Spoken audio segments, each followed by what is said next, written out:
मध्य प्रदेश के मंडला में जूते चप्पल के दुकान में लगे भीषण आग। देखते देखते आग करीब 3 दुकानों में फैल गई। आग के लपटे देखकर इलाके में अफरा तफरी मच गई। वहीं चारों तरफ धुआं ही धुआं नजर आया। आग की सूचना मिलते ही पुलिस और दमकल की टीम घटनास्थल पर पहुंची। दमकल कर्मियों की कड़ी मशक्कत के बाद आग बुझाई गई, लेकिन तब तक अंदर का सारा सामान जलकर खाक हो गया। यूपी के बुलंदशहर में दबंगों ने मामूली बात पर एक परिवार के साथ मारपीट की। वीडियो वायरल भी हो गया है। एसएसपी से मिलकर पीड़ित परिवार ने अपनी आपबीती भी बताई है। यूपी के जौनपुर में अवैध कब्जे पर चला बुलडोजर। भारी संख्या में फोर्स की मौजूदगी में गुठोली में अवैध कब्जे को हटवाया गया।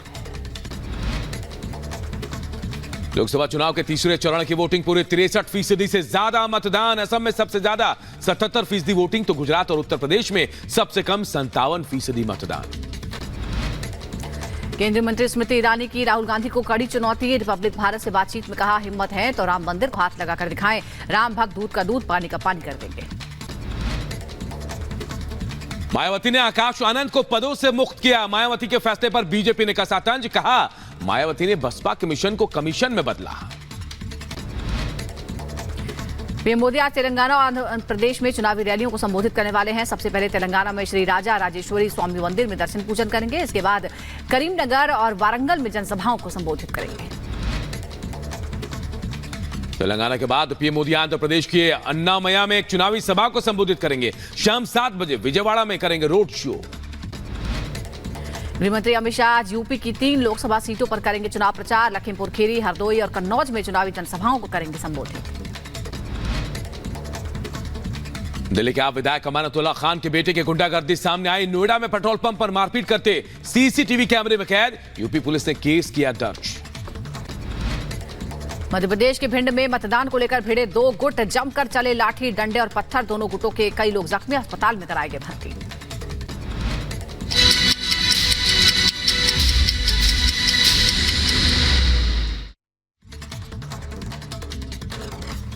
भगोड़े कारोबारी नीरव मोदी को यूके कोर्ट से बड़ा झटका लगा। 5वीं बार उनकी जमानत याचिका खारिज हो गई है। पूरी खबर 1 मिनट की इस रिपोर्ट में आपको बताते हैं। पंजाब नेशनल बैंक से करोड़ों रुपए का घोटाला कर फरार हुए भगोड़े कारोबारी नीरव मोदी को यूके में कोर्ट से तगड़ा झटका लगा है। ब्रिटेन की जेल में बंद नीरव मोदी ने 5वीं बार जमानत के लिए याचिका लगाई थी, लेकिन उसे खारिज कर दिया गया है। नीरव मोदी ब्रिटेन की थेम्स साइड जेल में बंद है। लंबी कैद का हवाला देते हुए बीते महीने 16 अप्रैल को नीरव ने वेस्टमिंस्टर मजिस्ट्रेट की अदालत के समक्ष जमानत याचिका दायर की थी। कोर्ट ने कहा कि वास्तविक पर्याप्त उड़ान जोखिम के कारण भगोड़े व्यवसायी नीरव मोदी की जमानत याचिका खारिज की जाती है।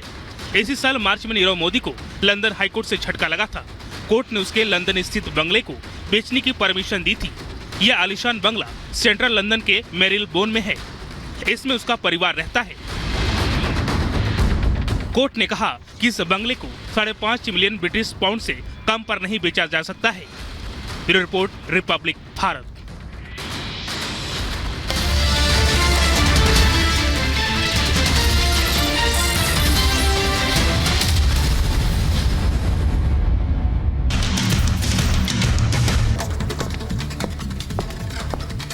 नमस्कार, स्वागत है आप सभी का। आप देख रहे हैं रिपोर्टर धमाका। मैं हूं आपके साथ सुजाता, मेरे सहयोगी अंजलि भी मौजूद हैं। लेकिन इस बीच बड़ी खबर आपको बता दें, यूपी की सियासत से जुड़ी बड़ी खबर यह है कि बीएसपी ने, मायावती ने अपने भतीजे आकाश आनंद को संयोजक के पद से हटा दिया है, कर दिया है। और इस फैसले को उन्होंने सही बताया और यह भी कहा कि परिपक्व होने तक जिम्मेदारी नहीं मिलेगी। आकाश आनंद को हाल ही में अपना उत्तराधिकारी भी घोषित किया था मायावती ने, लेकिन अब वो उत्तराधिकारी भी नहीं रहेंगे। ये फैसला भी वापस ले लिया गया है। यह भी कहा कि बीएसपी के हित में हमने आकाश को हटाया है। बीएसपी संयोजक पद से हटाए गए हैं आकाश आनंद। मायावती ने आकाश आनंद को सभी पदों से हटा दिया है।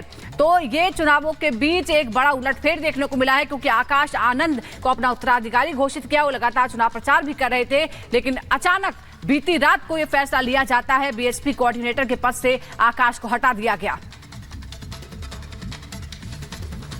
तो बीएसपी कोऑर्डिनेटर के पद से आकाश आनंद को हटा दिया गया है। बीएसपी सुप्रीमो मायावती ने यह बड़ा फैसला लेते हुए भतीजे आकाश आनंद को पार्टी के नेशनल कोऑर्डिनेटर पद से हटा दिया है। मायावती ने सोशल मीडिया पर पोस्ट कर लिखा, आकाश को उत्तराधिकारी बनाने का फैसला वापस लेने का भी साथ ही उन्होंने ऐलान कर दिया है। रिपोर्ट देखिए।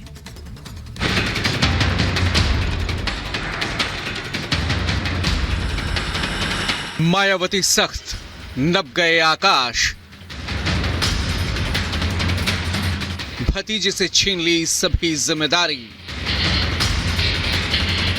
हार का डर या चली चुनावी चाल। जहां युवा बेरोजगार हो, जहां जनता फ्री राशन के नाम पे गुलाम बना दी जाए, ऐसी सरकार आतंकवादियों की सरकार होती है। आकाश आनंद का ये भड़काऊ बयान उन पर भारी पड़ गया। चुनावी रण के बीच मायावती ने अपने भतीजे के इस बयान पर कड़ा एक्शन लिया है। बीएसपी सुप्रीमो ने आकाश आनंद को अपरिपक्व बताते हुए पार्टी की अहम जिम्मेदारियों से हटा दिया है। मायावती ने आकाश आनंद से बीएसपी का उत्तराधिकार वापस ले लिया है। उन्हें नेशनल कोऑर्डिनेटर के पद से भी मुक्त कर दिया गया है।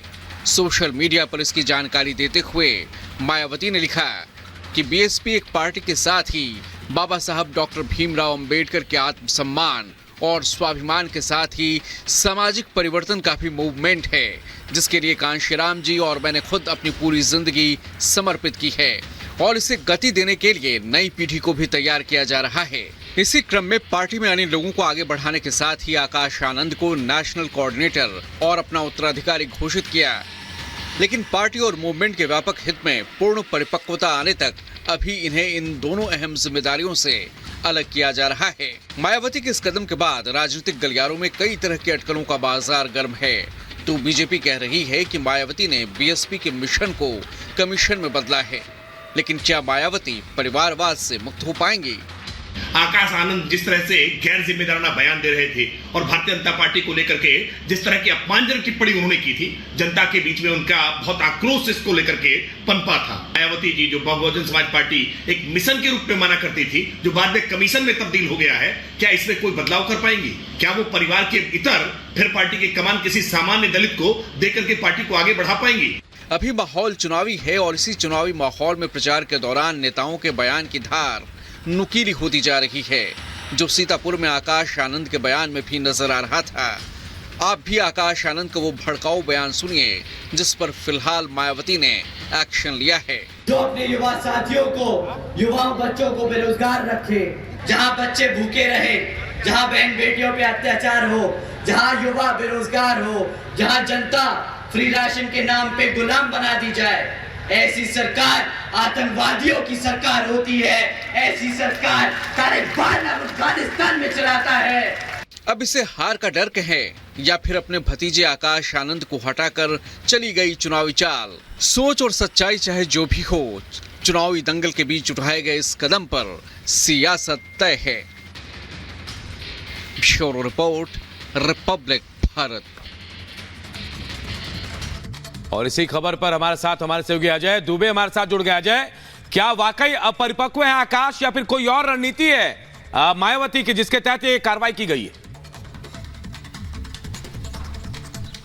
पिछले दिनों आकाश आनंद जैसे पांचवा गियर लगाकर पॉलिटिक्स कर रहे थे, जो बयानबाजी कर रहे थे, कभी चंद्रशेखर को आड़े हाथों ले रहे थे, अखिलेश यादव को आड़े हाथों ले रहे थे, भाजपा को लेकर टिप्पणी कर रहे थे, मायावती ने उनके पांचवें गियर को पूरी तरीके से न्यूट्रल करके उनके इंजन को ठंडा कर दिया, उनकी पॉलिटिक्स को उत्तर प्रदेश में ठंडा कर दिया है। जो नजदीकी थे आकाश आनंद के बताते थे ये तो केवल झांकी है, तैयारी 27 की है, 27 को टारगेट करके ये पूरी स्ट्रेटेजी तैयार की गई है। लेकिन जिस तरीके से बैकफुट पर आकाश आनंद को मायावती ने किया है, अब उनके पॉलिटिकल फ्यूचर को लेकर सवाल खड़ा होता है। जिस तरीके के लैंग्वेज का इस्तेमाल मायावती की तरफ से ट्वीट में किया गया है, परिपक्वता की बात की गई है, वो बता रहा है कि मुश्किल आकाश आनंद के लिए बढ़ती हुई दिखाई दे रही है। एफआईआर होती है, एफआईआर होने से पहले तक तो आकाश आनंद अलग मोड पे होते हैं, उनकी बयानबाजी बेहद एग्रेसिव होती है, लेकिन एफआईआर होने के बाद पूरी तरीके से न्यूट्रलाइज हो जाते हैं, बाहर निकलना बंद हो जाता है। जो उनके सार्वजनिक कार्यक्रम तय किए गए थे वो कार्यक्रम रद्द हो जाते हैं और अब तो मायावती ने कई कदम आगे बढ़कर उनको जो पद दिए थे उन पदों पदों से भी हटा दिया है, तो ये आकाश आनंद के लिए मुश्किल का समय। लेकिन अजय ये भी सवाल है कि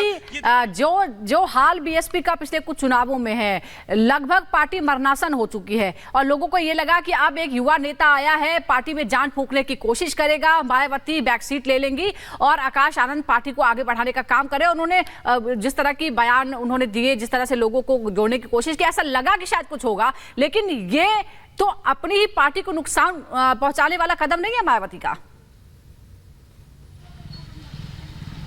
बिल्कुल पॉलिटिकल बिल्डअप तो आकाश आनंद ने बना ही दिया था। विधानसभा चुनावों तक हमने जो बसपा की स्थिति देखी, जमीन पे जो ठंडापन देखा आकाश आनंद के आने और उनकी बयानबाजी के बाद, जो उनका कोर वोटर है उसमें जो सेंटीमेंट डेवलप हो रहा था, उसकी जो पॉलिटिकल थॉट्स चेंज हो रहे थे, वो जो कह रहा था कि फिर एक नया लीडर उसको मिल गया है, एक नई दिशा दिखती हुई, एक नई रेखा घिसती हुई दिख रही थी। बनस्पत बसपा चर्चा में सार्वजनिक तौर पर आ गई थी। लेकिन अब जो ये कदम उठाया गया है कि क्या चुनाव परिणामों पर इसका असर होगा, क्योंकि मायावती की सक्रियता बेहद सीमित है, मायावती के अलावा उस पार्टी में कोई बड़ा चेहरा नहीं है। ऐसे में फिर जो एक चेहरा बिल्डअप हो रहा था, तैयार हो रहा था, उसे पीछे खींच लेना बसपा के भविष्य पे एक सवाल उठता बिल्कुल दिखाई दे रहा है। बिल्कुल सही बात। और जो बीएसपी की रणनीति है उसके हिसाब से कहीं ना कहीं मायावती के लिए फिलहाल आनंद मिसफिट है, ये सबसे बड़ी बात है। चलिए बहुत बहुत शुक्रिया अजय, आप नजर बना रखे, हम आगे भी आपसे अपडेट लेते रहेंगे। और चलिए बढ़ते हैं आगे और बात करते हैं अमानतुल्लाह खान की, आम आदमी पार्टी के विधायक की, जिनकी मुश्किलें बढ़ गई है। अमानतुल्लाह खान के बेटे का